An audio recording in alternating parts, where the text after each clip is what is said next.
श्री माधवाय नमः। हरे कृष्णा। लक्ष्मी नारायण भगवान की कृपा से आप सभी भक्तों का दिन शुभ और मंगलमय हो, यही हम आज की कामना करते हैं। आज दिन शनिवार है और तिथि चतुर्दशी है, तो इस शुभ अवसर पर मैं आपको सुनाने जा रही हूँ वैशाख मास माहात्म्य की कथा, श्रीमद् भागवत गीता के 7वें अध्याय का माहात्म्य। और साथ ही आज सुनेंगे शनिवार के दिन शनिदेव की कथा और मासिक शिवरात्रि के शुभ अवसर पर भगवान शिव की कथा। प्रिय भक्तजनों, आप इन पुण्यकारी कथाओं को पूरा सुनिए, जिससे आपको वैशाख मास माहात्म्य का संपूर्ण पुण्य फल प्राप्त हो सके। आप सभी का दिल से धन्यवाद। आप कथाओं को पूरा सुन रहे हैं। कृपया आप वीडियो को लाइक करके कमेंट बॉक्स में हरे कृष्णा लिखना ना भूलें, क्योंकि एक हरि नाम हमारे अनंत पापों को काट सकता है।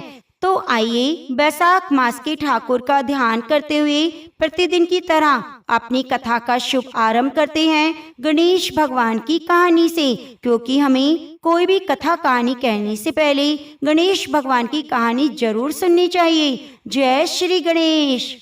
भगवान गणेश ने गजानन का अवतार क्यों लिया? एक समय की बात है, कुबेर माता पार्वती और शिवजी से मिलने के लिए कैलाश पर्वत पर गए। वहाँ पार्वती जी के रूप को देखकर वे हैरान हो गए और टकटकी लगाकर उन्हें निहारने लगे।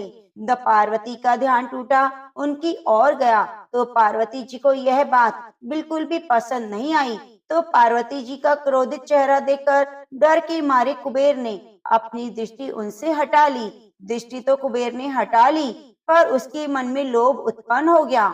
इसी लोभ के चलते लोभासुर असुर का एक दैत्य का जन्म हुआ। उस दैत्य ने गुरु शुक्राचार्य जी के पास जाकर दीक्षा ग्रहण करने का आग्रह किया, तो उसके आग्रह पर स्वयं शुक्राचार्य जी ने लोभासुर को शिव जी की पंचाक्षरी मंत्र शिक्षा दी। तो लोभासुर एक वन में चला गया, भस्म धारण कर अंजल त्याग दिया और शिव जी के ध्यान में लग गया और पंचाक्षरी मंत्र का जप करने लगा। उसने बहुत ही कठोर तपस्या की। सहस्त्र वर्षों तक कठोर और अखंड तपस्या से भगवान शिव प्रसन्न हो गए और उसके सामने प्रकट होकर कहने लगे, लोभासुर, मैं तुम्हारी तपस्या से प्रसन्न हूँ, मांगो क्या वरदान मांगते हो? तो उसने शिव जी को प्रणाम करके कहा, भगवान, मुझे तीनों लोकों में निर्भय होने का वरदान दो। तो शिव जी ने उसे ये वरदान दिया और अंतर ध्यान हो गए। लोभासुर ने यह वरदान पाने के बाद दैत्यों की एक विशाल सेना इकट्ठी करके पृथ्वी और स्वर्ग पर आक्रमण कर दिया। पृथ्वी पर उसने अपना आधिपत्य स्थापित कर लिया और स्वर्ग पर भी लोभासुर ने आक्रमण किया, इंद्र को हरा दिया। तो इंद्र हारकर उनसे निजात पाने के लिए भगवान विष्णु की शरण में गए और वहां जाकर विष्णु जी की स्तुति करके कहने लगे कि विष्णु जी ने आने का उनसे कारण पूछा। तो भगवान इंद्र कहने लगे, लोभासुर दैत्य ने बहुत ही आतंक मचा रखा है, यहाँ तक कि मुझे पराजित कर दिया और मैं आपकी शरण में आया हूँ। मैं चाहता हूँ कि आप हमें इस दैत्य से निजात दिलाएं। तो इंद्र के कहने पर भगवान विष्णु ने लोभासुर के साथ युद्ध तो किया, लेकिन उसे हरा नहीं सके, क्योंकि उसे तो भगवान शिव से वरदान प्राप्त था। तो श्रीहरि पराजित हो गए। श्रीहरि को पराजित हुआ देखकर लोभासुर को अहंकार और अधिक बढ़ गया।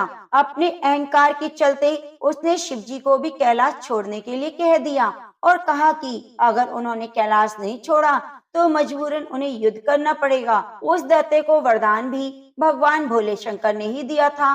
तो भोले शंकर तो द्विधा में आ गए कि अब क्या किया जाए। तो ये विवश होकर कैलाश से गणेश जी के पास पहुँचे। उधर देवताओं को भी मुनि ने सलाह दी कि तुम गणेश जी का पूजन करो। तो मुनि की सलाह पर सभी देवगण गणेश जी की उपासना करने लगे। देवगण की उपासना से गणेश जी प्रसन्न हुए और गजानन का अवतार लिया। सभी देवताओं को वचन दिया कि वे लोभासुर से उन्हें मुक्ति दिलाएंगे। शंकर जी ने लोभासुर को यह संदेश दिया और कहा कि मेरे वरदान के चलते तुम्हें कुछ नहीं हो सकता, लेकिन गणेश जी ने तुम्हारा अंत करने के लिए गजानन का अवतार लिया है। अतः तुम जिंदा रहना चाहते हो तो गजानन की शरण में चले जाओ और अपनी जीवन शांति से बिताओ, वरना अनर्थ हो जाएगा। अगर तुम नहीं माने तो युद्ध के लिए तैयार हो जाओ। लोभासुर ने गुरु शुक्राचार्य जी को गजानन के बारे में बताया। लोभासुर की बात सुनकर गुरु शुक्राचार्य ने कहा कि गणेश जी तो आज तक कोई हरा ही नहीं पाया। तब गणेश जी ने तुम्हारा विनाश करने के लिए गजानन का अवतार लिया है, तो तुम्हें तनिक भी देरी नहीं करनी चाहिए। जितनी जल्दी हो सके गजानन की शरण में चले जाओ। तो अपने गुरु शुक्राचार्य की बात सुनकर लोभासुर ने गजानन की महिमा को समझा और गजानन की शरणागत होकर अपनी पराजय स्वीकार कर ली। तो प्रेम से बोलो गणेश भगवान की जय। जय श्री राम। प्रेम से बोलिए शनि महाराज जी की जय, हनुमान जी महाराज जी की जय। प्रिय भक्तजनों, आज आपको सुनाते हैं शनिवार के दिन शनिदेव की कथा। न्याय के देवता शनिदेव और हनुमान जी की बड़ी ही दुर्लभ कथा। पुराणों के अनुसार शनिदेव का एक नाम कृष्ण भी है। यह नाम स्वयं कृष्ण भगवान ने शनिदेव को दिया था। इस कथा को श्रवण करने से शनिदेव के साथ साथ हनुमान जी की भी कृपा प्राप्त होती है, क्योंकि शनि दोष से परेशान मनुष्य हनुमान जी की कथा को सुनता है, भजन कीर्तन करता है, तो उसकी शनि दशा 7.5 दूर हो जाती है और शनिदेव की कृपा से भक्तों के रोगों से मुक्ति मिलती है। किसी गांव में एक बहुत ही विद्वान ब्राह्मण रहता था। एक दिन रात्रि में उसने स्वप्न में देखा कि एक नीला वस्त्र पहने हुए एक दिव्य पुरुष उससे कह रहा है, हे ब्राह्मण देवता, मैं तुझे लगूंगा। अब देखिए, यह सपना उस ब्राह्मण को रोज दिखाई देता। इससे वे बहुत परेशान हो गया, दुबला पतला होने लगा, उसका स्वास्थ्य बहुत गिरने लगा। एक दिन उसकी पत्नी ने कहा, देखिए, मैं आपको कितने अच्छे से खिलाती पिलाती हूँ, मेवा मिश्री खिलाती हूँ, दूध मलाई खिलाती हूँ, अच्छा भोजन आहार पकाकर खिलाती हूँ, फिर भी आप इतने दुबले पतले क्यों होते जा रहे हैं? इसका क्या कारण है? प्रिय भक्तजनों, उस ब्राह्मण ने अपनी पत्नी को अपना सारा हाल बताया कि मेरे सपने में नीले कपड़े पहने हुए एक दिव्य पुरुष आते हैं। वे मुझसे कहते हैं, ब्राह्मण, मैं तुझे लगूंगा। अब यही सोचकर मुझे भूख प्यास नहीं लगती, मैं दुबला पतला होता जा रहा हूँ।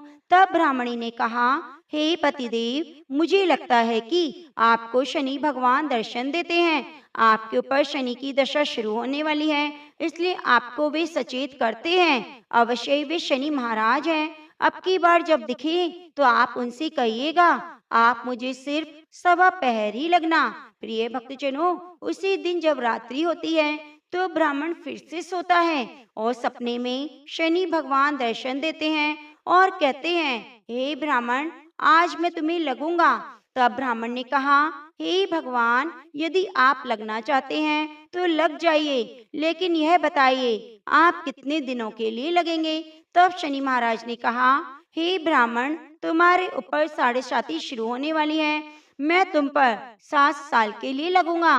ब्राह्मण ने कहा, क्षमा करिए महाराज, इतना भार तो मुझसे झेला नहीं जाएगा, 7 साल तो बहुत है। तब शनिदेव बोले, अच्छा 5 वर्ष के लिए लगूंगा। तब ब्राह्मण ने कहा, शनि महाराज, यह भी मेरे लिए ज्यादा है। शनि भगवान बोले, ठीक है, 2.5 साल के लिए लग जाऊं। ब्राह्मण ने फिर मना कर दिया। तब शनिदेव कहने लगे, 1.15 को लगूंगा तो ठीक रहेगा। प्रिय भक्तों, उसी 1.15 की शनि दशा लग गई। ब्राह्मण ने नींद से उठते ही अपनी पत्नी से कहा, देखो, मुझे 1.15 की शनि दशा लगी है, इसलिए मैं जंगल जाकर समय बिताऊंगा। तुम मेरे लिए खाने पीने का सामान बांध दो और मेरे पीछे से किसी से लड़ना नहीं, घर में बैठी रहना, बच्चों को कहीं जाने मत देना, इस 1.15 में किसी को गाली भी मत देना। ऐसा कहकर ब्राह्मण अपने घर से जंगल की ओर चल दिया। जंगल में ब्राह्मण एक पीपल के नीचे बैठ गया और हनुमान जी का पाठ करने लगा। एक पहर बीत गया तो ब्राह्मण ने सोचा, बाकी का समय तो रास्ते में ही बीत जाएगा। सुबह वहां से चल दिया और रास्ते में चलते चलते एक सब्जी मंडी दिखाई दी। उसने सब्जी मंडी से एक बड़ा सा कद्दू खरीदा। कद्दू खरीदकर अपनी चादर में लपेटकर वहां से चल दिया। तभी रास्ते में शनि महाराज एक साधु का वेश बदलकर उसके पास आते हैं और कहते हैं, तुम्हारी चादर में क्या है? ब्राह्मण ने कहा, साधु महाराज, मेरी चादर में तो कद्दू है। साधु ने कहा, अच्छा कद्दू है तो दिखाओ। तब ब्राह्मण ने अपनी चादर दिखाई तो आश्चर्य, उस राज्य के राजा के बेटे का कटा हुआ सर था। यह देखते ही साधु महाराज जो शनिदेव थे, ब्राह्मण को लेकर राज दरबार में पहुंच गए और राजा से कहने लगी, महाराज यह देखिए, ये दुष्ट दुराचारी आपके पुत्र की हत्या करके सिर को काटकर अपनी चादर में लेकर घूम रहा था। आप इसे दंड दीजिए। प्रिय भक्तजनों, राजा ने जब सुना ब्राह्मण ने उसके पुत्र को मार दिया है, राजकुमार की हत्या कर दी है, तब राजा बहुत क्रोधित हुआ। उसने कहा, मुझे मत दिखाओ, मुझसे ये सब देखा नहीं जाएगा। सैनिकों, तुम इसे तुरंत यहाँ से ले जाओ, इसे शूली पर चढ़ा दो। जब नगर में समाचार हुआ कि राजा के पुत्र का सिर कट गया है, एक ब्राह्मण ने उसकी हत्या कर दी है, तो नगर में हाहाकार मच गया। ब्राह्मण को सैनिक सूली पर चढ़ाने के लिए ले गए। जब फांसी पर चढ़ाने वाले थे, तो जैसा कि नियम होता है, मरने वाले से उसकी अंतिम इच्छा पूछी जाती है, तो सैनिकों ने भी ब्राह्मण की अंतिम इच्छा पूछी। सैनिकों ने कहा, ब्राह्मण बताओ, तुम्हारी अंतिम इच्छा क्या है? भक्तजनों, ब्राह्मण ने सोचा, यदि किसी प्रकार कुछ समय तक के लिए फांसी रुक जाए तो शनि की दशा सवा पहर पूरा हो जाएगा। यह सोचकर उसने कहा, भाई, मैं बचपन से ही नित्य बालाजी की कथा कहता और सुनता हूँ। आज मरने से पहले अंतिम बार कथा कह लेने दो। अब क्या था, फांसी देने वाले सैनिकों ने उसकी आखिरी इच्छा पूर्ण करने के लिए फांसी रोक दी। कहानी कहते कहते सवा पहर पूरा हो गया, शनि की दशा खत्म हो गई। अब इधर देखिए, राजा का जो पुत्र था, राजकुमार, जंगल से शिकार खेलकर वापस राजमहल में आ गया।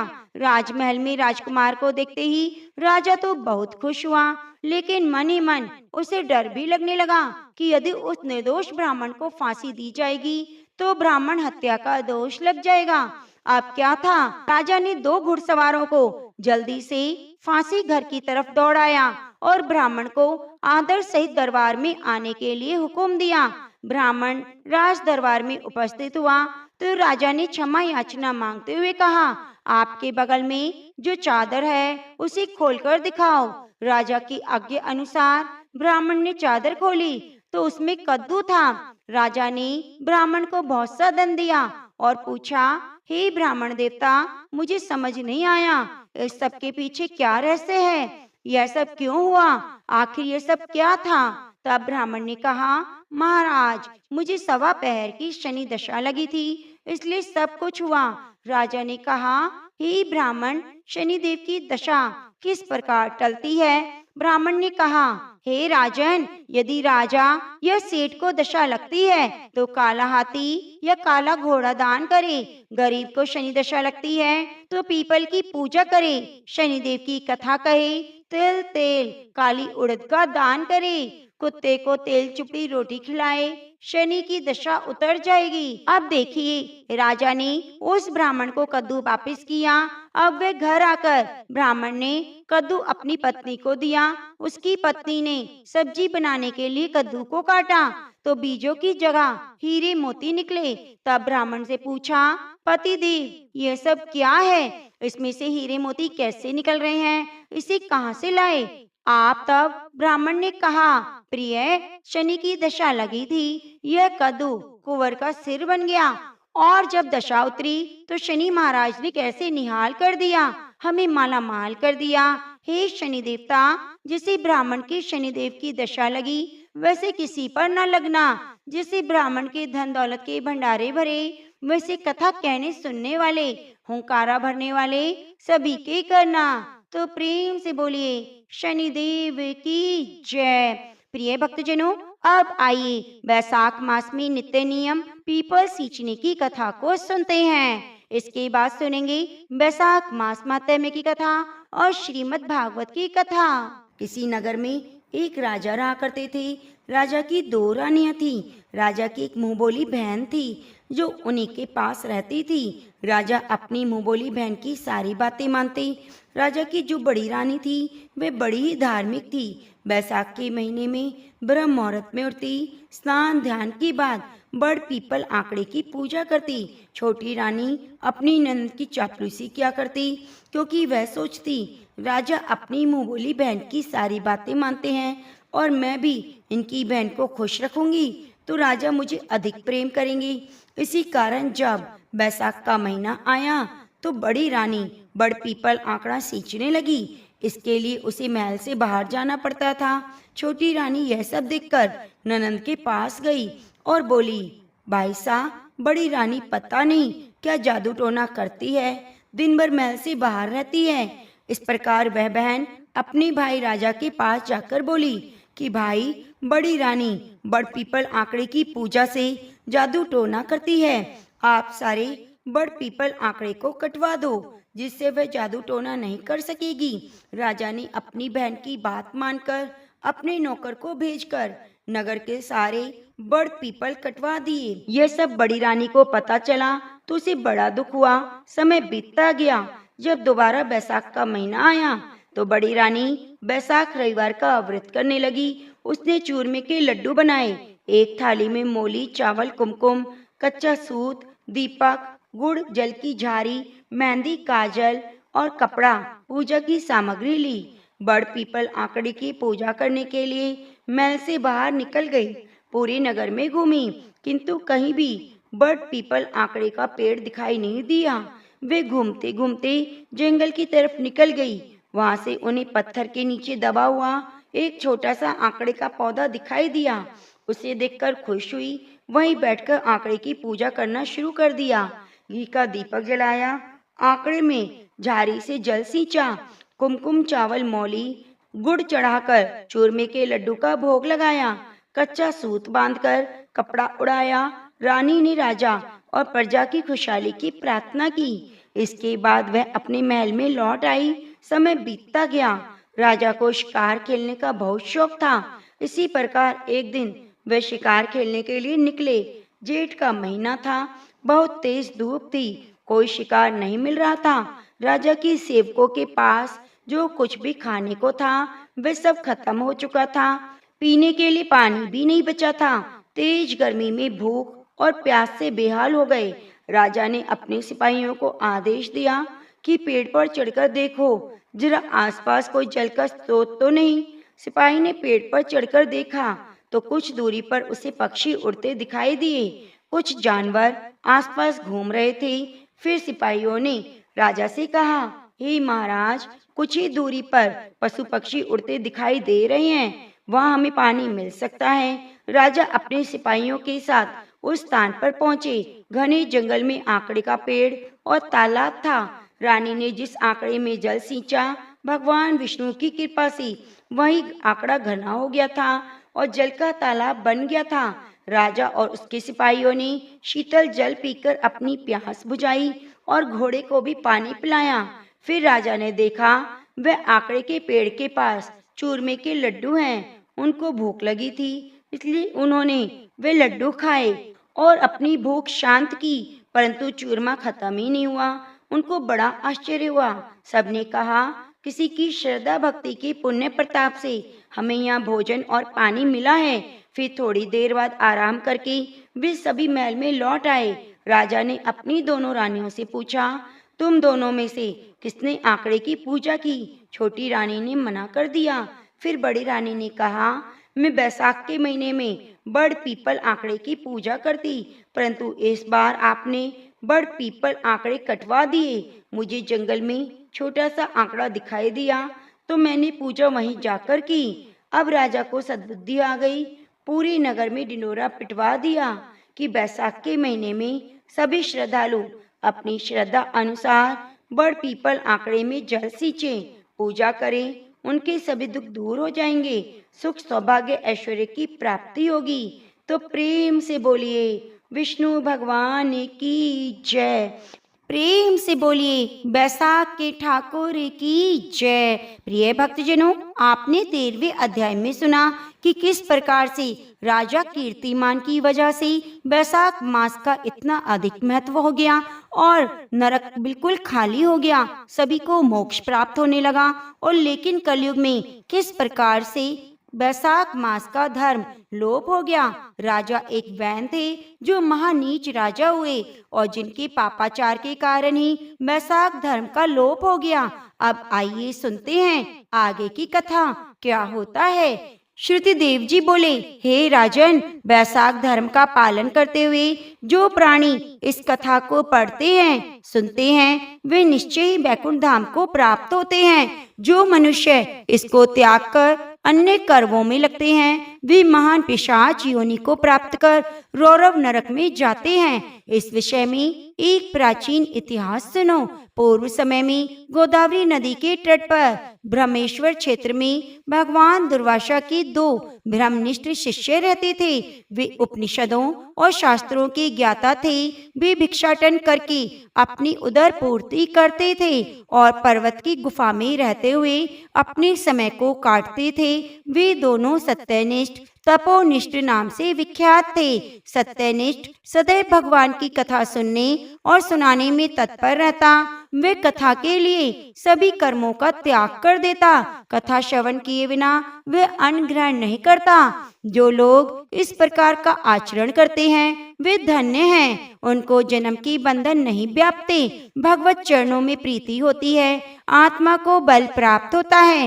हृदय में ही प्रभु निवास करते हैं। जहाँ साधु महात्मा ना हो, तुलसी ना हो, हरि मंदिर ना हो, काला मृग ना हो, हरि कथा ना हो, वह स्थान यदि गंगा तट पर भी हो तो सर्वथा त्यागने योग्य है। उस स्थान पर देह त्यागने वाला प्राणी 100 जन्मों तक कुकर योनि पाता है, आंध तामिस्त्र नरक में पड़ता है। उपनिषदों का विचार जानने वाला सत्यनिष्ठ सदैव भागवत कथा श्रवण करने में तत्पर बना रहता है। दूसरा जो तपोनिष्ठ था वह न तो कभी स्वयं भगवत कथा कहता और न ही श्रवण करता। यदि कभी स्नान आदि करते जाते समय कथा श्रवण करने का अवसर प्राप्त होता तो भी वह उसे इस भय से त्याग देता कि कहीं तप में विघ्न न पड़ जाए। इसी रीति से जीवन व्यतीत करते हुए एक दिन तपोनिष्ठ ने अपना शरीर त्याग दिया। तब वह पापात्मा शमी के वृक्ष पर रहने वाला क्षीणकर्ण नामक महाबली पिशाच बना। भयंकर पीड़ा पाते हुए उसके कंठ, होठ, तालु सूख गए। इस प्रकार वह महान कष्ट पाने लगा। वह अपने कर्म को विचारता हुआ उन्मत्त की भांति भटकता हुआ 10 सहस्त्र वर्षों तक असहाय पीड़ा को भी सहन करता रहा। उसे जल कालाग्नि के समान और पुष्प आदि विष के समान प्रतीत होते थे। देव योग से एक दिन सत्यनिष्ठ उसी मार्ग से होकर पैठनसीपुरी से आया जहाँ वह क्षीणकर्ण नामक पिशाच रहता था। सत्यनिष्ठ ने उसे देखकर कहा, हे पिशाच, तू भय को त्याग कर यह बता कि तेरी यह गति किस प्रकार से हुई है। तब वह क्षीणकर्ण ने आर्तवाणी में कहा, मैं दुर्वासा का शिष्य तपोनिष्ठ नामक यति हूँ। तप के लोभ के कारण मैं सर्वदा भगवान की मनोहर कथा का त्याग करता रहता था। उसी के फल स्वरूप अब इस योनि को प्राप्त कर रहा हूँ। महान कष्टों और पीड़ाओं को सहन कर रहा हूँ। आज भगवान की असीम कृपा हुई जो आपके दर्शन हो गए।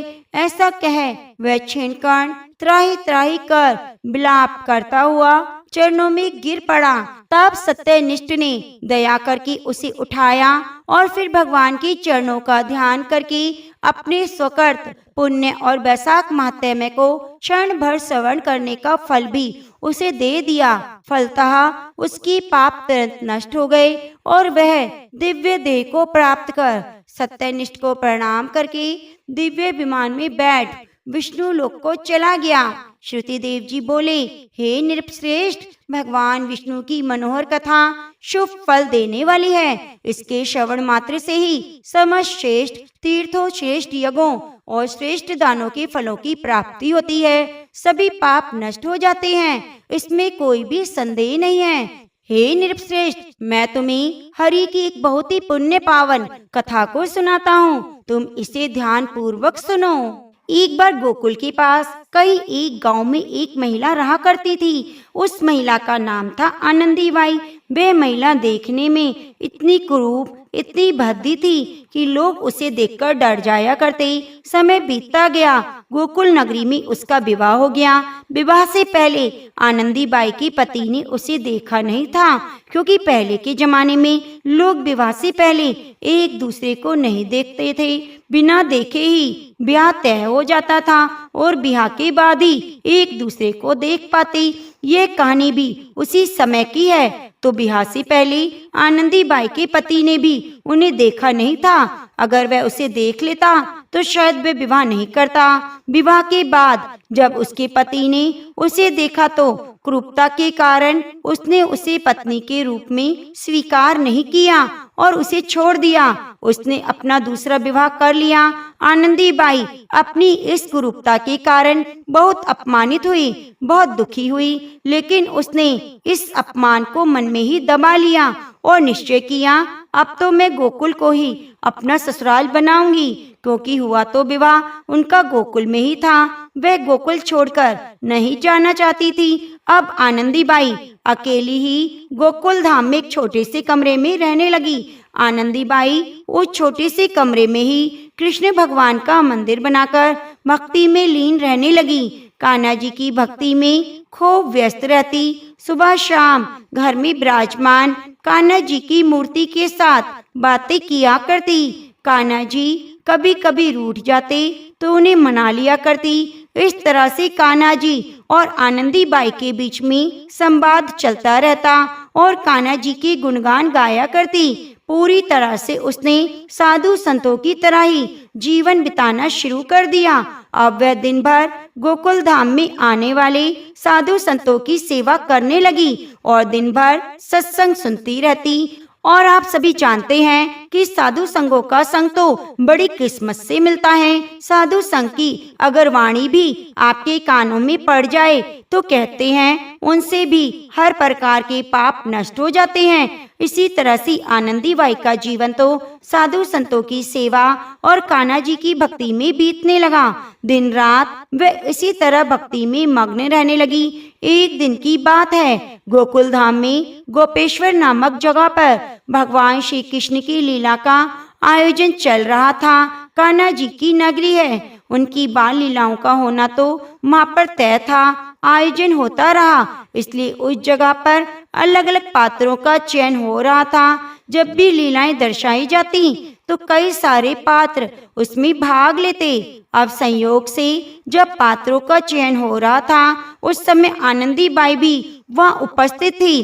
तो ऐसा कह लीजिए कि जहाँ पर भी कान्हा के संबंध में कुछ भी लीलाएं होती तो आनंदी बाई मौजूद होती थी। अंत में जब कुब्जा नाम के पात्र की बात चली तब उस समय वहाँ पर आनंदी बाई का पति अपनी दूसरी पत्नी और बच्चों के साथ उपस्थित थे। उन्होंने आनंदी बाई को देखा तो वहाँ पर मजाक उड़ाते हुए जितने भी वहाँ पर मंडली के लोग थे उनके आगे यह प्रस्ताव रख दिया, देखिए सामने जो महिला खड़ी है यह है कुब्जा की भूमिका निभाने वाली और उसका जो दृश्य है वह उसे अच्छे से निभा सकती है। और मेरी बात मानो, कुब्जा के पात्र के लिए तो ये बिल्कुल ठीक रहेगी। उसी से कहो कि ये कुब्जा की भूमिका निभाए। तो जो मंडली थी उन्होंने आनंदी बाई को देखा, उनका चेहरा देखा। उन्होंने देखा मंडली को आनंदी बाई का क्रूप चेहरा कुब्जा की भूमिका निभाने के लिए बहुत पसंद आया। प्रिय भक्तों, अब तो शायद आपने भी अंदाजा लगाया होगा कि भगवान श्री कृष्ण की लीला में कुब्जा नाम की पात्र की क्या भूमिका रही होगी, वो दिखने में कैसी होगी। जी हाँ, कुब्जा बहुत ही कुरूप थी। जब उन्होंने आनंदी बाई से कुब्जा की भूमिका निभाने की प्रार्थना की तो आनंदी बाई ने यह सोचकर बड़ी खुश हो गई कि भगवान श्री कृष्ण की लीला में भूमिका निभाने का उसे अवसर मिल रहा है। भला फिर वो कैसे ही मना कर सकती थी। वो तो खुशी खुशी तैयार हो गई। उसने बिना देरी लगाई कुब्जा की भूमिका निभाने के लिए हाँ बोल दिया अब श्री कृष्ण का पात्र एक 8 वर्ष का बालक निभा रहा था। आनंदी बाई बहुत खुश होकर घर आकर कान्हा जी की मूर्ति को निहारने लगी। उनके सामने बैठ गई और मन ही मन विचार करने लगी, मेरा कन्हैया आएगा और मेरे पर पैर रखेगा, मेरी थोड़ी पकड़कर मुझे ऊपर देखने के लिए कहेगा। प्रिय भक्तजनों, आनंदी बाई जो दृश्य दर्शाने वाली थी, उसे अभिनय करने वाली थी, उसकी कल्पना में ही खो गई और मन ही मन विचार करने लगी। ऐसा लगा जैसे वे साक्षात कुब्जा है और कान्हा जी उसके सामने खड़े होकर उसे थोड़ी पकड़कर ऊपर देखने के लिए बोल रहे हैं। बड़ा सुंदर दृश्य था। आखिरकार श्री कृष्ण लीला को रंगमंच पर अभिनय करने का समय आ गया और प्रभु की लीलाएं अपनी आंखों से देखने की बात हो तो भला लोग कहाँ पीछे रह सकते हैं। बहुत भीड़ इकट्ठी हो गई। सारे लोग कान्हा जी की लीलाएं देखने के लिए इकट्ठे हो गए।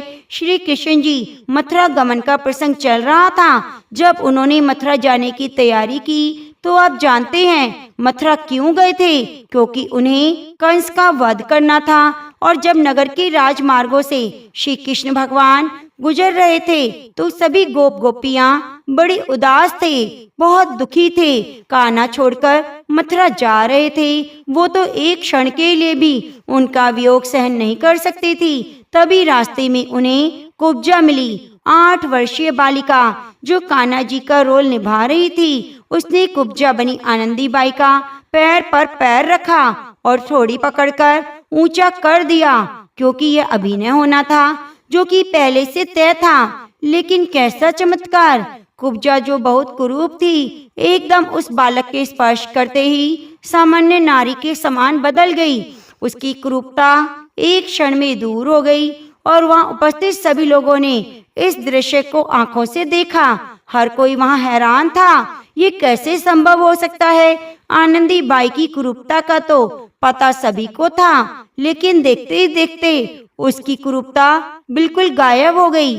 ऐसा दृश्य देखकर सभी लोग दांतों तले उंगली दबाने लगे। आनंदी बाई तो भाव विभोर होकर अपने कान्हा की भक्ति में लीन थी। उसे कुछ शुद्ध ना थी उसके साथ क्या हो गया, बल्कि वह तो मन ही मन कान्हा जी से बातें कर रही थी कि कान्हा जी ने उसकी थोड़ी पकड़कर ऊपर देखने को कहा। इन सभी बातों से आनंदी बाई को कोई फर्क नहीं पड़ रहा था। अब जब वह सुंदर हो गई, कुरूपता नष्ट हो गई, तो भी बिल्कुल पहले की तरह कान्हा जी की भक्ति में लीन रहा करती। कोई कुछ भी पूछता, ये कैसे हुआ, तुमने ऐसी कैसी भक्ति की, तो बस सभी को केवल एक उत्तर देती, मेरे कान्हा की लीला है, मेरे कान्हा ही जाने। आनंदी बाई ने इसके लिए अपने पति को धन्यवाद किया। इसके लिए उसने अपने पति को धन्यवाद दिया और ऐसा करने से वह पीछे नहीं हटी, क्योंकि अगर उसकी कुरूपता के कारण उसके पति उसे नहीं छोड़ता तो शायद उसके मन में कभी भी कान्हा जी के प्रति भक्ति नहीं जागती।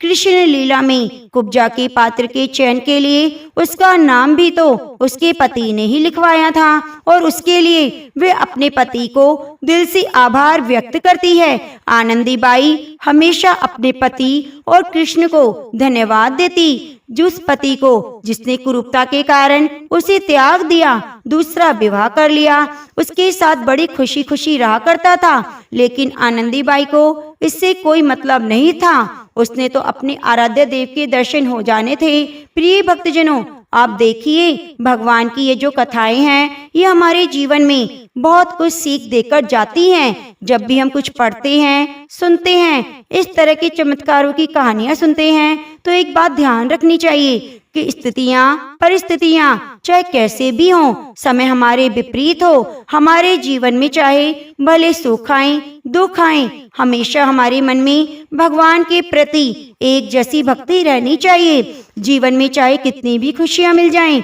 भगवान को नहीं भूलना चाहिए। प्रिय भक्तजनों, कलयुग बहुत बुरा है, पर हमारे कृपालु भगवान ने हम पर बहुत कृपा की है, जो इस युग में उनको पाना सहज कर दिया है। सिर्फ नाम जप करके, भगवान की कथाओं को सुन के हम कृष्ण भक्ति, कृष्ण प्रेम पा सकते हैं। इसलिए ज्यादा से ज्यादा नाम जप करिए, ज्यादा से ज्यादा भगवान श्री हरि की कथाओं को सुनिए। याद रखिए, कलयुग केवल नाम आधारा, सिर्फ नाम जप करके भक्ति, प्रेम, मुक्ति, शक्ति सब पाया जा सकता है। इसलिए प्रेम से, मन से, भाव से, हर सांस के साथ जप करते रहिए। हरे कृष्णा कृष्णा कृष्णा हरे हरे, हरे रामा रामा रामा हरे हरे। तो प्रेम से बोलिए बैसाख मास की जय, प्रेम से बोलिए श्रीमद् भागवत गीता की जय। प्रिय भक्तजनों, आज आप सुनेंगे श्रीमद् भागवत गीता का 7वें अध्याय का माहात्म्य।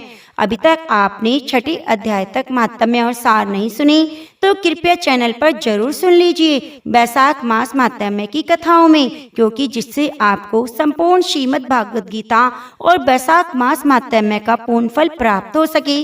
तो आइए लक्ष्मी नारायण भगवान के चरणों का ध्यान करते हुए कथा को सुनते हैं। इससे पहले आप कथा को सुनते हुए वीडियो को लाइक कीजिए और कमेंट बॉक्स में श्रीमद् भागवत गीता की जय, लक्ष्मी नारायण भगवान की जय जरूर लिखिए। भगवान शिव कहते हैं, पार्वती जी, अब मैं 7वें अध्याय का माहात्म्य बतलाता हूँ, जिसे सुनकर कानों में अमृत राशि भर जाती है। पाटलिपुत्र नामक एक दुर्गम नगर है। इसका गोपुर बहुत ऊंचा है। उस नगर में शंकुकर्ण नामक एक ब्राह्मण रहता था। उसने वैश्य वृत्ति का आश्रय लेकर बहुत धन कमाया, किंतु न तो कभी पितरों का तर्पण किया और न देवताओं का ही पूजन किया। वे धन उपार्जन में तत्पर होकर राजाओं का ही भोज दिया करता था। एक समय की बात है, उस ब्राह्मण ने अपना चौथा विवाह करने के लिए पुत्रों और बंधुओं के साथ यात्रा की। मार्ग में आधी रात के समय जब वह सो रहा था, एक सर्प ने कहीं से आकर उसकी बाह में काट लिया। उसके काटते ही ऐसी अवस्था हो गई कि मणि, मंत्र और औषधि आदि से भी उसके शरीर की रक्षा असाध्य जान पड़ती थी। उसके बाद कुछ ही क्षणों में उसके प्राण पखेरु उड़ गए। फिर बहुत समय के बाद वह प्रेत सर्प योनि में उत्पन्न हुआ। उसका चित्त धन की वासना में बंधा था। उसने पूर्व वृतांत का स्मरण करके सोचा, मैंने जो घर के बाहर करोड़ों की संख्या में अपना धन गाड़ रखा है, उससे इन पुत्रों को वंचित करके स्वयं ही उसकी रक्षा करूंगा। एक दिन सांप की योनि से पीड़ित होकर पिता ने स्वप्न में अपने पुत्रों के समक्ष आकर मनोभाव बताया। तब उसके निरंकुश पुत्रों ने सवेरे उठकर बड़े विस्मय के साथ एक दूसरे से स्वप्न की बातें कही। उनमें से मंझला पुत्र कुदाल हाथ में लेकर घर से निकला, जहां उसके पिता सर्प योनि धारण करके रहते थे। उस स्थान पर गया। यद्यपि उसे धन के स्थान का ठीक ठीक पता नहीं था, तो भी उसने चिन्हों से उसका ठीक निश्चय कर लिया और लोभ बुद्धि से वहां पहुंचकर बाम्बी को खोदना आरंभ किया। तब उस बाम्बी से बड़ा भयानक सांप प्रकट हुआ और बोला, ओ मूढ़, तू कौन है? किस लिए आया है? क्यों बिल खोद रहा है? अथवा किसने तुझे भेजा है? ये सारी बातें मेरे सामने बता। पुत्र बोला, मैं आपका पुत्र हूँ, मेरा नाम शिव है। मैं रात्रि में देखे हुए स्वप्न से विस्मित होकर यहाँ का स्वर्ण लेने के लिए कौतूहल से आया हूँ। पुत्र की यह वाणी सुनकर सांप हंसता हुआ उच्च स्वर से इस प्रकार बोला, यदि तू मेरा पुत्र है तो मुझे शीघ्र ही बंधन से मुक्त कर। मैं पूर्व जन्म के गाड़े हुए धन के लिए सर्प योनि में उत्पन्न हुआ हूँ। पुत्र ने पूछा, पिताजी, आपकी मुक्ति कैसे होगी? इसका उपाय मुझे बताएं, क्योंकि मैं इस रात में सब लोगों को छोड़कर आपके पास आया हूँ। पिता ने कहा, बेटा, गीता की अमृत में 7वें अध्याय को छोड़कर मुझे मुक्त करने में तीर्थ, दान, तप, यज्ञ भी सर्वथा समर्थ नहीं। केवल गीता का 7वां अध्याय ही प्राणियों की जरा, मृत्यु आदि दुख को दूर करने वाला है। हे पुत्र, मेरे श्राद्ध के दिन 7वें अध्याय का पाठ करने वाले ब्राह्मण को श्रद्धा पूर्वक भोजन कराओ, इससे निसंदेह मेरी मुक्ति हो जाएगी। हे वत्स, अपनी शक्ति के अनुसार पूर्ण श्रद्धा के साथ वेद विद्या में प्रवीण अन्य ब्राह्मणों को भी भोजन कराना। सर्प योनि में पड़े हुए पिता के वचन सुनकर सभी पुत्रों ने उसकी आज्ञा अनुसार उससे भी अधिक किया। तब शंकुकर्ण ने अपने सर्प शरीर को त्याग कर दिव्य देह धारण किया और सारा धन पुत्रों के अधीन कर दिया। पिता ने करोड़ों की संख्या में जो धन बांट कर दिया था, उससे वे सदाचारी पुत्र बहुत प्रसन्न हुए। बुद्धि धर्म में लगी हुई थी, इसलिए उन्होंने बावली, कुआं, पोखरा, यज्ञ, देव मंदिर के लिए धन का उपयोग किया और अंशशाला भी बनवाई। उसके बाद 7वें अध्याय का सदा जप करते हुए मोक्ष प्राप्त किया। पार्वती जी, तुम्हें 7वें अध्याय का महात्म्य बताया गया, जिसके श्रवण मात्र से सब पापों से मुक्ति मिल जाती है। तो प्रेम से बोलिए श्रीमद् भागवत गीता की जय। प्रिय भक्तजनों, कल अमावस्या तिथि है और अमावस्या तिथि पर श्रीमद् भागवत गीता के 7वें अध्याय का महात्म्य और सार सुनने से पितरों को तृप्ति मिलती है। तो इसके लिए आप कल इस अध्याय की कथा को जरूर सुनिएगा, क्योंकि कल के अध्याय में सुनेंगे 7वें अध्याय का सार। अब आइए सुनते हैं मासिक शिवरात्रि के शुभ अवसर पर भगवान शिव की बड़ी ही पुण्यकारी कथा। रेवा नदी के तट पर चारों वर्णों के द्वारा सेवित एक नगरी है, उसका नाम है कर्णिका। वहाँ पर एक ब्राह्मण निवास करता था। उस ब्राह्मण के 2 पुत्र थे। वृद्ध अवस्था में अपनी पत्नी को पुत्रों के पास छोड़कर वह काशी में रहकर तपस्या करने चला गया। समय आने पर उसकी मृत्यु हो गई। उसके पुत्रों ने उसकी विधि पूर्वक अंत्येष्टि संस्कार, श्राद्ध, पिंड दान आदि किए। ब्राह्मण की पत्नी के पास जो कुछ भी धन था, उसने उसमें से आधा आधा धन अपने दोनों पुत्रों को बराबर बराबर बांट दिया और कुछ धन अपने पास रख लिया। फिर इस तरह समय बीतता गया। जब ब्राह्मण की पत्नी का अंत समय निकट आया, तो उसने अपने दोनों पुत्रों को पास बुलाया और कहा, बेटा, मैंने तुम्हारे पिता की तरह काशी में रहकर प्राण छोड़ने का विचार किया है, परंतु ऐसा नहीं हो सका। अब मेरे मरने के बाद मेरे श्राद्ध, पिंडदान आदि काशी में जाकर करना और मेरी अस्थियां भी काशी जी में जाकर गंगा में प्रवाहित कर देना। तो यह सुनकर उसके एक बेटे ने, जिसका नाम सुवाद था, उसने कहा, माता, जैसा आपने कहा वैसा होगा। तो अपने बेटे की बात सुनकर उसकी माँ को बड़ी राहत महसूस हुई। उसने शिव जी का ध्यान करते हुए अपने प्राण त्याग दिए और प्राण त्याग कर वह शिवलोक को प्राप्त हो गई। तब अपनी माँ को इस तरह मृत्यु को प्राप्त हुआ देखकर उसके दोनों पुत्र शोकाकुल होकर जोर जोर से रोने लगे। उनके रोने की आवाज सुनकर सभी कुटुंबी पड़ोसी एकत्रित हो गए। पुत्रों ने अपनी माता का अंतिम संस्कार किया। एक पुत्र सुबाद ने माता की इच्छा अनुसार उनकी अस्थियां काशी में ले जाकर गंगा नदी में प्रवाहित की। वहीं पर पिंडदान किया। सुबाद ने 20 योजन मार्ग तय किया और जैसे ही सूर्य अस्त होने वाला था, तो एक ब्राह्मण के घर जाकर उन्हें आवाज लगाई। तो ब्राह्मण बाहर आया और पूछा, तुम कौन हो और आवाजें क्यों लगा रहे हो? तो सुबाद ने कहा, मैं राहगीर हूँ, काशी से आया हूँ और आते आते सूर्य अस्त हो गया है। मुझे आपके घर एक रात का निवास चाहिए। मैं सुबह होते ही चला जाऊंगा। तो ब्राह्मण ने कहा, ठीक है। तो इस तरह सुबाद ने ब्राह्मण के घर रात्रि भर विश्राम किया। प्रातःकाल उठकर संध्या वंदन और पूजा की। रास्ते की थकान न उतरने के कारण वह अपने अनुचर के साथ उस दिन भी वहीं रुक गया। रात्रि आने पर एक अद्भुत घटना घटी कि उस घर का स्वामी ब्राह्मण उस दिन शाम को कहीं बाहर जाने के लिए तैयार हुआ। तभी उसे याद आया कि आज मैंने गाय का दूध नहीं निकाला।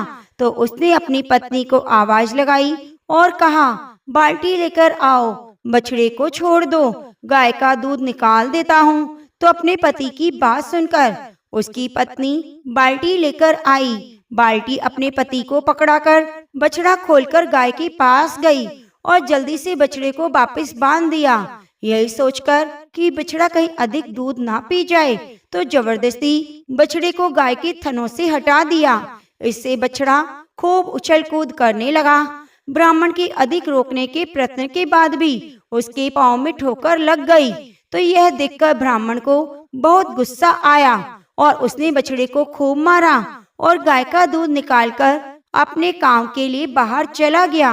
अब गाय अपने बछड़े के प्रति बहुत दुखी थी, जोर जोर से रंभा रही थी। यह देखकर बछड़े ने अपनी माता को धैर्य बंधाते हुए कहा, माँ तुम रो मत, धैर्य रखो। यह सब कर्मों का खेल है, जो जैसा करता है वैसा फल पाता है। मुझ निरपराध को मारने का फल इसे अवश्य मिलेगा।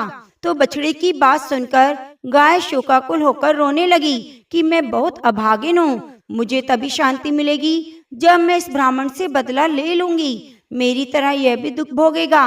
तो बछड़ा कहने लगा, माँ हम अपने पूर्व जन्म के पापों का फल भोग रहे हैं, जो पशु बनकर यह नाना प्रकार के कष्ट पा रहे हैं। अब यदि इस जीवन में ब्राह्मण को मारोगे तो पाप लगेगा। ये ब्रह्म हत्या है, हम महापापों में आती है। इसलिए माँ आप धैर्य धारण करो, शुभ कर्म करो, पाप कर्म में परिवर्तित ना करो। बछड़े की बात सुनकर गाय कहने लगी, हे पुत्र, मुझे तुम ज्ञान की बातें समझा रहे हो, तुम्हारा कहा हुआ सत्य है, परंतु गाय को सताने का फल भी ब्राह्मण को अवश्य मिलना चाहिए। मैं प्रातःकाल होते ही इसका नाश कर दूंगी। और रही बात ब्रह्म हत्या की, उस पाप को मैं दूर करने का उपाय भी जानती हूँ। मैं वहाँ जाकर ब्रह्म हत्या के पाप का निवारण कर लूंगी। तो अपनी माँ की बात सुनकर बछड़ा शांत हो गया।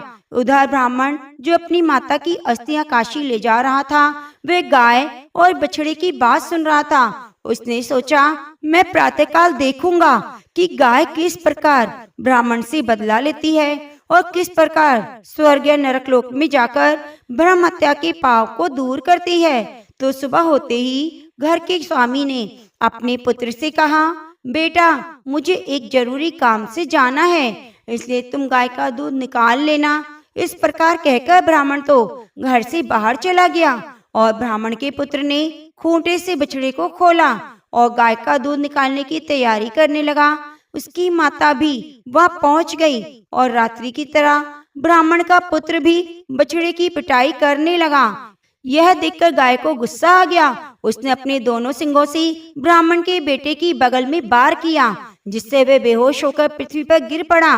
देखकर उसकी माता शोर मचाने लगी। तो उसकी माँ का रोने का विलाप सुनकर आस पड़ोस के लोग वहाँ एकत्रित हो गए और उसका पिता भी शोर सुनकर भागकर वापस आ गया।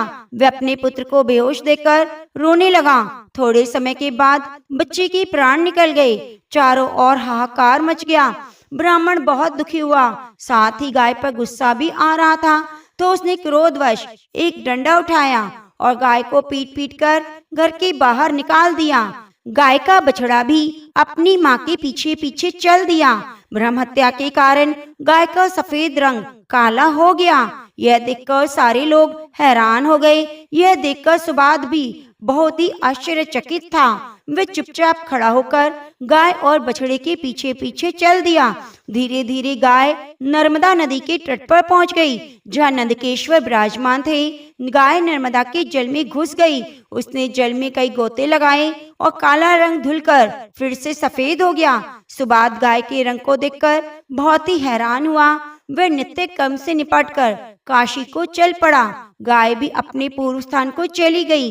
काशी के लिए जाते समय सुबाद को रास्ते में एक बहुत सुंदर युवती मिली, जो सर्व अलंकारों से सुसज्जित थी। मंद मंद मुस्कुरा रही थी और सुबाद के पास आकर कहने लगी, हे मान्यवर, आप अत्यंत खुश दिखाई दे रहे हैं। आप कहाँ से आ रहे हैं और कहाँ जा रहे हैं? तो सुबाद ने उसे अपना सारा हाल कह सुनाया। बताया, मैं अपनी माता की अस्थियां काशी जी में प्रवाहित करने आया हूँ, क्योंकि मेरी माँ की मरते समय यही आज्ञा थी। तभी अचानक से एक आश्चर्यजनक घटना घटी। उसने देखा उसकी माता दिव्य शरीर धारण करके उससे कह रही है कि तुम धन्य हो, जो तुमने मुझे सद्गति प्रदान करने में सहायता प्रदान करी। तुम हमेशा सुखी रहोगे। तुम्हें अपने जीवन में कोई भी चीज की कमी नहीं होगी। तुम्हारी आयु लंबी होगी, वंश वृद्धि होगी। इस प्रकार उसकी माता अपने पुत्र सुबाद को आशीर्वाद देते हुए विमान पर आरूढ़ होकर शिव जी के धाम को चली गई। यह सुनकर सुबाद भी बहुत खुश हुआ और खुशी खुशी अपने घर की तरफ चल पड़ा। इसलिए मनुष्य को हमेशा अच्छे कर्म करने चाहिए, क्योंकि कर्म हमेशा लौटकर आते हैं। तो प्रेम से बोलिए भोले शंकर की जय। अब आइए सुनते हैं लप्सी तप्सी की कथा। कहते हैं कि लप्सी तप्सी की कथा हमें हर कथा कहानी में जरूर सुननी चाहिए। एक लप्सी था, एक तप्सी था। तप्सी हमेशा भगवान की तपस्या में लीन रहता। लप्सी रोजाना सवा सेर की लापसी बनाकर भगवान का भोग लगाकर जीम लेता था। एक दिन दोनों लड़ने लगे। तप्सी बोला, मैं रोज भगवान की तपस्या करता हूँ, इसलिए मैं बड़ा हूँ। लप्सी बोला, मैं रोज भगवान का सवा सेर लापसी का भोग लगाता हूँ, मैं बड़ा हूँ। नारद जी वहां से गुजर रहे थे। दोनों को लड़ता देखकर उनसे पूछने लगे, तुम क्यों लड़ रहे हो? तपसी ने खुद के बड़ा होने का कारण बताया और लप्सी ने भी अपना कारण बताया। तो नारद जी बोले, तुम्हारा फैसला मैं कर दूंगा। दूसरे दिन लप्सी तपसी नहाकर अपनी रोज की भक्ति करने आए। नारद जी ने छुपकर 1.25 करोड़ की एक एक अंगूठी दोनों के आगे रख दी। तपसी की नजर जब अंगूठी पर पड़ी तो उसने चुपचाप अंगूठी उठाकर अपने नीचे दबा ली। लप्सी की नजर अंगूठी पर पड़ी, लेकिन उसने ध्यान नहीं दिया। भगवान को भोग लगाकर लापसी खाने बैठ गया। नारद जी सामने आए तो दोनों ने पूछा कि बताओ कौन बड़ा? तो नारद जी ने तपसी से खड़ा होने को कहा तो वह खड़ा हुआ तो उसके नीचे दबी हुई अंगूठी दिखाई दी। नारद जी ने तपसी से कहा, तपस्या करने के बाद भी तुमने चोरी करने की आदत नहीं गई, इसलिए लप्सी बढ़ और तुम्हें तुम्हारी तपस्या का कोई फल नहीं मिलेगा। तपसी शर्मिंदा होकर माफी मांगने लगा। उसने नारद जी से पूछा, मुझे मेरी तपस्या का फल कैसे मिलेगा? नारद जी ने कहा, यदि कोई गाय कुत्ते की रोटी नहीं बनाएगा तो उसका फल तुझे मिलेगा। यदि कोई ब्राह्मण को भोजन कराकर दक्षिणा नहीं देगा तो उसका फल तुझे मिलेगा। यदि कोई साड़ी के साथ ब्लाउज नहीं देगा तो उसका फल तुझे मिलेगा। यदि कोई दिए से दिया जलाएगा तो उसका फल तुझे मिलेगा।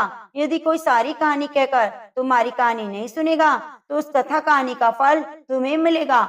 उसी दिन से हर वृत्त कथा कहानी के साथ लप्सी तप्सी की कहानी भी सुनी जाने लगी। तो प्रेम से बोलिए लप्सी तप्सी की जय।